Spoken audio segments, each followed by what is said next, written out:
এদের মুখে রা শব্দ নেই, খালি কি বলবে আইন শৃঙ্খলা নেই, আইন শৃঙ্খলা নেই।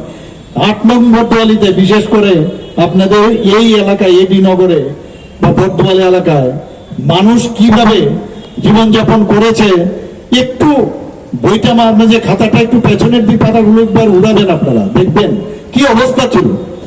প্রায় দেখতাম খুন, এবং সবকটা খুন, সন্ত্রাস, অগ্নিসংযোগ, ধর্ষণ রিলেটেড টু পলিটিক্স, এইগুলোই ছিল সারা ত্রিপুরার মধ্যে। এখন এই জিনিসটা কিন্তু নজির নেই আমাদের।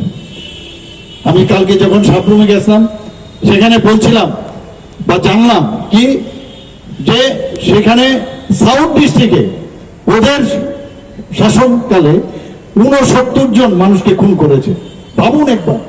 আর সারা ত্রিপুরা তো বাদই দিন, আমাদের এখানে আমাদের যখন এই ধরনের ঘটনা হয় আমরা সাথে সাথে পুলিশকে বলেছি অ্যাকশন নেওয়ার জন্য। আর এই ত্রিপুরাতে ল অ্যান্ড অর্ডার এত বেস্ট, আজকে 28টা রাজ্যের মধ্যে নিচের দিক দিয়ে 3rd পজিশন আমাদের ল অ্যান্ড অর্ডার আমাদের এখানে ত্রিপুরা। কোন দিক দিয়ে কিছু করতে পারছে না, এখন নানাভাবে এখন ব্যক্তিগত আক্রমণ করছে।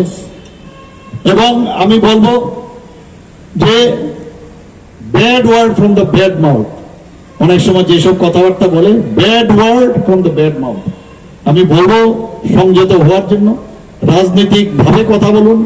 রাজনৈতিক, কারণ আপনারা তো অনেক বছর ধরে রাজনীতি করছেন, আমাদের মতো লোক খুব অল্প সময়ের জন্য রাজনীতিতে এসছি, কিন্তু একটু সংযম হয়ে যদি কথা বলেন মানুষ সেটাকে পছন্দ করবে। আপনারা অঙ্গভঙ্গি করে বিভিন্ন ভাবে যদি কথা বলেন সেটা মানুষ অ্যাকসেপ্ট করবে না, এবং অ্যাকসেপ্ট করে না বলে আজকে আমাদের এই যে আমি বললাম যে ট্রিপল ইঞ্জিনের সরকার ত্রিপুরাতে সেটা প্রতিষ্ঠিত হয়েছে। আগামী দিন আরো কি কি হবে দেখবেন আপনারা সবাই।